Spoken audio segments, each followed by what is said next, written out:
का जो युवा संसद की लोकसभा सदस्य निर्वाचित हुई हूँ, ईश्वर की शपथ लेती हूँ कि मैं विधि द्वारा स्थापित भारत के संविधान के प्रति श्रद्धा और निष्ठा रखूंगी, देश की प्रभुसत्ता और एकता को बनाए रखूंगी तथा जिस पद को मैं ग्रहण करने वाली हूँ उसके कर्तव्यों का श्रद्धापूर्वक निर्वहन करूंगी।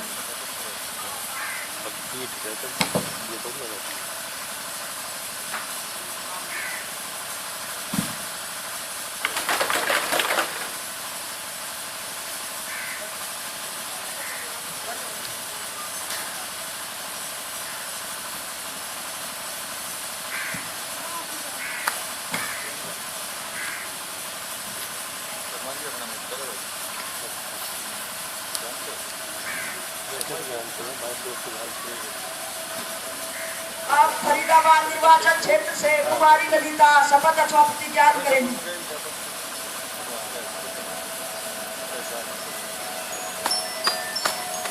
महोदया, आप शपथ लेंगी या प्रतिज्ञा करेंगी? श्रीमान, मैं शपथ। महोदया, आप किस भाषा में शपथ लेंगी? अंग्रेजी में महोदय। I, Lalita, having been elected as a member of the Youth Parliament, do swear in the name of God that I will bear true faith and allegiance to the Constitution of India, and by law established that I will uphold the sovereignty and integrity of India, and that I will faithfully discharge the duty upon which I am about to enter.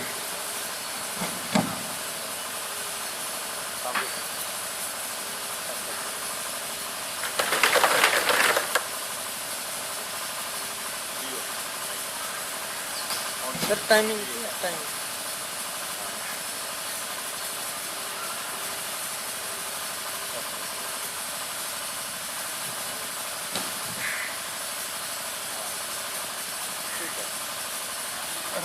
Karnal निर्वाचन क्षेत्र से कुमार महेश अब शपथ अथवा प्रतिज्ञा करेंगे।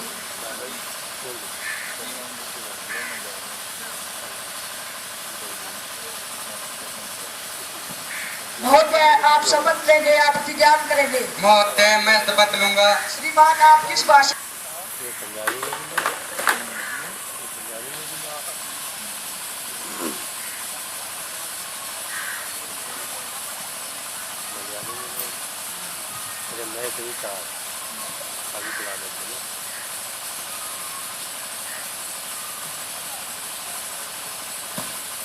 माननीय सदस्यगण, चूंकि आज हम 2 महीने बाद मिल रहे हैं, अतः मेरा दुखद कर्तव्य बनता है कि मैं सदन को श्री बाकेलाल सक्सेना जी के निधन की सूचना दूं।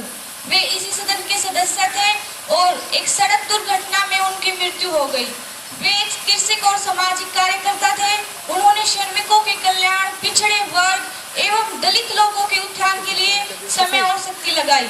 वे मजदूर सभा के अध्यक्ष थे तथा सदन की कार्यवाही में बहुत ही रुचि लेते थे।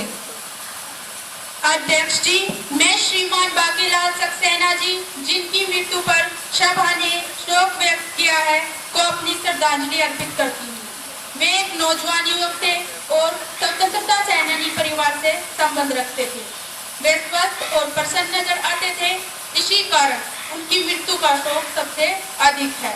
उनका भविष्य उज्जवल था। मैं उनके परिवार के लिए गहरी संवेदनाएं प्रकट करती हूँ। महोदया, मैं आप और सदन के नेताओं द्वारा अर्पित की गई श्रद्धांजलि में स्वयं को संयोजित करता हूँ। श्री सक्सेना जी के साथ एक साथी के रूप में काम करने का मेरा सौभाग्य रहा। वह अपने मृदु स्वभाव के कारण सभी के प्रिय थे। उन्होंने किसी को नाराज नहीं किया।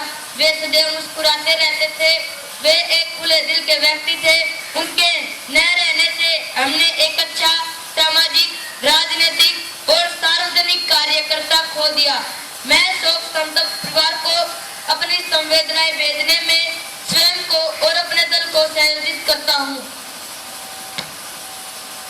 सदस्यगण अपना गहरा शोक प्रकट करने के लिए कुछ क्षण खड़े होकर मौन धारण करेंगे।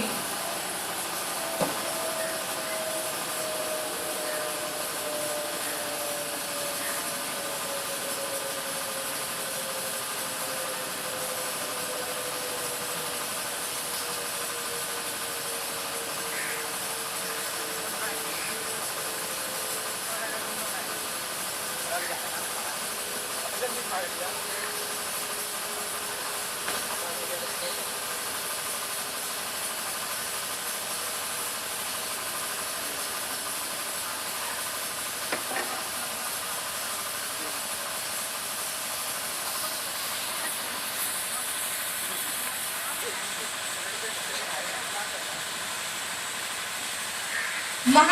जी शोक संतप्त परिवार को संवेदना संदेश भेजें। अध्यक्ष जी भेज दिया जाएगा। सम्मानित सभासदों, आपको यह जानकारी देते हुए मुझे बहुत खुशी हो रही है कि आज हमारे सदन की शोभा बढ़ाने के लिए अमेरिका से विदेशी प्रतिनिधि मंडल आया है, जिनका परिचय मैं आपसे करवाती हूँ। ये है कुमारी मार्टिना, और ये है कुमारी मिशेल, और ये है कुमारी मैरी। मैं समस्त सदन की तरफ से इनका हार्दिक अभिनंदन करती हूँ एवं धन्यवाद देती हूँ। प्रधानमंत्री जी नए मंत्रियों का परिचय करवाएं। जी अध्यक्ष जी, कुमारी सुमन कानून मंत्री, कुमारी आशा कोयला मंत्री, कुमारी आरती पर्यटन मंत्री। अब प्रश्न काल आरंभ होता है। प्रश्न संख्या 101। कुमारी गीता अपना प्रश्न पूछें। अध्यक्ष जी, क्या माननीय शहरी विकास मंत्री जी यह बताने की कृपा करेंगे कि स्वच्छ भारत अभियान के उद्देश्य क्या थे और इस परियोजना क्या रणनीति रूपरेखा विकसित की गई है? प्रश्न 6। क्या सरकार ने घरों में शौचालय, सामुदायिक शौचालय और सार्वजनिक शौचालयों के प्रावधान, ठोस अपशिष्ट प्रबंधन सहित स्वच्छ भारत के लिए क्या लक्ष्य निर्धारित किए हैं? यदि हाँ, तो इसका ब्यौरा क्या है? माननीय शहरी विकास मंत्री जी। अध्यक्ष जी, मैं आपके माध्यम से अपने युवा सांसद साथी को यह बताना चाहता हूं कि दिनांक 2014 को स्वच्छ भारत शुरू किया है, जिसका लक्ष्य अक्टूबर 2000 बनाना है। 2011 की जनगणना और इस मिशन के अंतर्गत सभी 4041 सार्वजनिक कस्बों पर विचार किया गया है। इसके उद्देश्य इस प्रकार से है। नंबर 1, खुले में मल त्याग की प्रथा समाप्त करना। नंबर 2, हाथ से सफाई करने की प्रथा समाप्त करना। नंबर 3, नगरीय ठोस अपशिष्ट का आधुनिक और वैज्ञानिक प्रबंधन। नंबर 4, ठोस स्वच्छता संबंधी आदतों के संबंध में लोगों के व्यवहार में बदलाव लाना। नंबर 5, स्वच्छता और जन स्वास्थ्य से इसके संबंध के बारे में जागरूकता लाना। नंबर 6, शहरी निकायों हेतु क्षमता। अध्यक्ष जी, इस मिशन के कार्यान्वयन की अनुमानित लागत 62,009 करोड़ रुपए है और भारत सरकार का अंश 623 करोड़ रुपए है। मिशन के गट्टों का निष्पादन शहरी स्थानीय निकायों के माध्यम से किया जाएगा। उत्तर क्या है? जी हाँ, उत्तर क्या है? सरकार ने स्वच्छ भारत मिशन के शहरी गट्टों के लिए ये लक्ष्य निर्धारित है। घरेलू शौचालय का प्रावधान 1.04 करोड़ इकाइयां। नंबर 2, सामुदायिक शौचालय प्रावधान 2.52 लाख फीट। नंबर 3, शौचालय का प्रावधान 2.56 लाख फीट। नंबर 4, ठोस अपशिष्ट प्रबंधन। सभी 4041 सार्वजनिक कस्बों के लिए घर घर जाकर कचरा एकत्रीकरण, परिवहन व्यवस्था, शोधन, पुनर्चक्र। अध्यक्ष जी, क्या मुझे पूरक प्रश्न पूछने की अनुमति है? अनुमति है। अध्यक्ष जी, मैं आपके माध्यम से आदरणीय मंत्री जी से पूछना चाहती हूँ कि निर्धारित लक्ष्यों की तुलना में वित्तीय वर्ष 2014-15 के दौरान राज्य और घटकवार क्या उपलब्धियां प्राप्त की गई तथा स्वच्छ भारत अभियान के कार्यान्वयन में पंचायती राज संस्था, समिति आधारित संगठनों, गैर सरकारी संगठनों एवं स्वयं सहायता समूह और कॉर्पोरेट निकायों की क्या भूमिका है? अध्यक्ष जी, क्या निधियों के उपयोग के लिए निगरानी समितियों का गठन किया गया है? माननीय शहरी विकास मंत्री जी, अध्यक्ष जी, के माध्यम से अपने युवा सांसद साथी को यह बताना चाहता हूँ कि 2015 की स्थिति के अनुसार राज्य प्रगति इस प्रकार से है। नंबर 1, घरेलू शौचालय का प्रावधान 2.79 लाख इकाइयां पूर्ण की गई। नंबर 2, सामुदायिक शौचालय का प्रावधान 2। प्रश्न नंबर 102, कुमारी कीर्ति अपना प्रश्न पूछे। अध्यक्ष जी, मैं रसायन एवं उर्वरक मंत्री जी यह बताने की कृपा करेंगे कि प्रश्न क्या केंद्र सरकार ने जीवन रक्षक दवाओं की कीमतों में कमी की है? प्रश्न यदि हाँ तो तत्संबंधी ब्यौरा दे। प्रश्न पिछली सरकार और अब की सरकार के समय में मूल्य नियंत्रित दवाओं की संख्या कितनी थी? प्रश्न कैंसर, हृदय रोग व मधुमेह रोगों को मूल्य नियंत्रित दवाओं की सूची में जोड़ने से कितने लोगों को फायदा पहुंचेगा? रसायन एवं उर्वरक मंत्री जी। अध्यक्ष जी, मैं अपने युवा सांसद साथी को यह बताना चाहता हूँ कि उत्तर हाँ हमारी सरकार ने जीवन रक्षक दवाओं की कमी करने की भरपूर कोशिश की है। उत्तर हमारी सरकार ने जीवन रक्षक दवाओं की कीमत लगभग जितनी लागत आती है उसके आसपास ही की है। इससे दवाओं की कीमतों में 40% तक कमी आ गई है।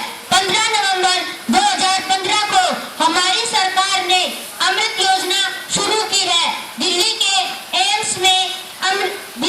एम्स में देश का पहला दवा स्टोर अमृत खोला जाएगा। इसमें कैंसर व कीमोथेरेपी की दवाएं 60 से 93% सस्ती मिलेगी। उत्तर पहली सरकार के समय जीवन रक्षक दवाओं की कीमतों जीवन रक्षक दवाओं की संख्या 440 थी, जो अब की सरकार यानी हमारी सरकार के समय बढ़कर 670 हो गई है। उत्तर कैंसर, हृदय रोग व मधुमेह रोगों का मूल्य नियंत्रित दवाओं की सूची में जोड़ने से लाखों लोगों को फायदा पहुंचेगा। अब सदन के पटल पर आवश्यक दस्तावेज रखे जाएं। रेलवे मंत्री जी।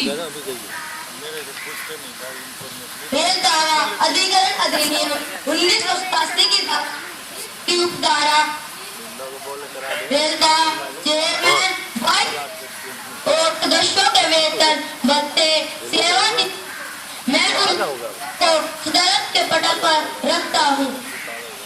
कृषि मंत्री जी, सदन के पटल पर आवश्यक दस्तावेज रखे जाएं।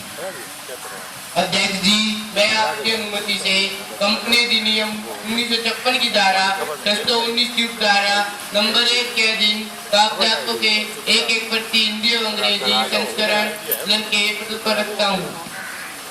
युवा सांसद कुमारी नेहा विशेष अधिकार प्रस्ताव रखे। अध्यक्ष जी, लोक लेखा समिति की सिफारिशों पर टिप्पणी करते समय देश के एक प्रसिद्ध समाचार पत्र ने गंभीर रूप से विशेष अधिकारों को भंग किया है। समाचार पत्र ने बेईमानी के उद्देश्य से आरोप लगाया है। मैं आपसे निवेदन करती हूँ कि आप मुझे इस मामले का उठाने दीजिए। माननीय युवा सांसद जी, क्या आपने इस संबंध में पहले नोटिस दिया है? आप समाचार पत्र की कटिंग के साथ उपयुक्त नोटिस दे सकती हैं। मैं उस पर विचार करूंगी। आप अचानक इस तरह का प्रश्न नहीं उठा सकती। अध्यक्ष जी, आज सुबह 10 बजे मैंने इसका नोटिस दे दिया है। इसकी जांच की जाएगी और जब यह मेरे पास आएगा तो मैं इस पर विचार करूंगी और अपने निर्णय बता दूंगी।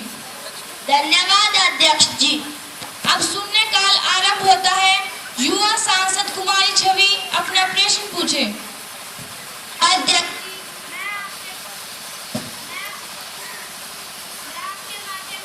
की मंत्री जी से पूछना चाहती हूँ कि सरकार ने स्थानीय क्षेत्र विकास योजना के तहत अध्यक्ष जी क्या कदम उठाए हैं? माननीय सांख्यिकी मंत्री जी। अध्यक्ष जी, मैं आपके माध्यम से अपने युवा सांसद साथी को बताना चाहती हूँ कि हमारी सरकार स्थानीय क्षेत्रीय विकास के लिए महत्वपूर्ण कार्य कर रही है। इस दिशा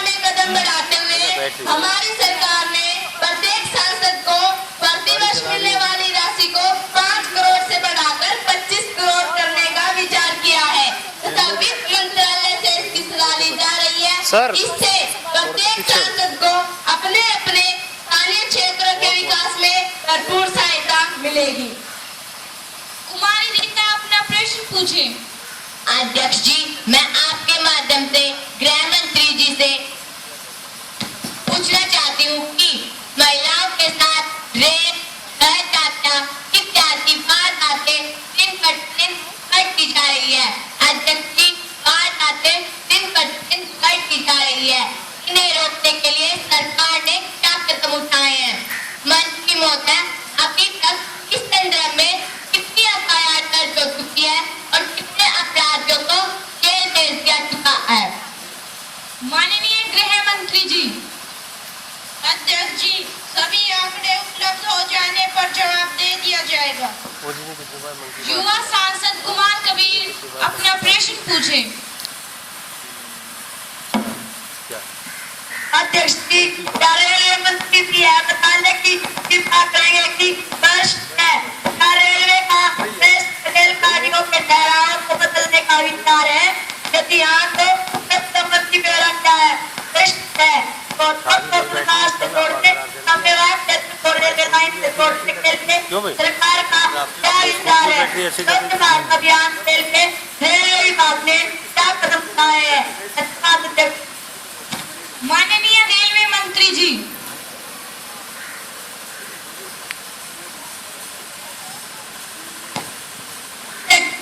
मैं अपने युवा साथी को जानकारी देना चाहता हूँ कि इस समय रेलगाड़ियों के ठहराव के बदलने का विचार नहीं है।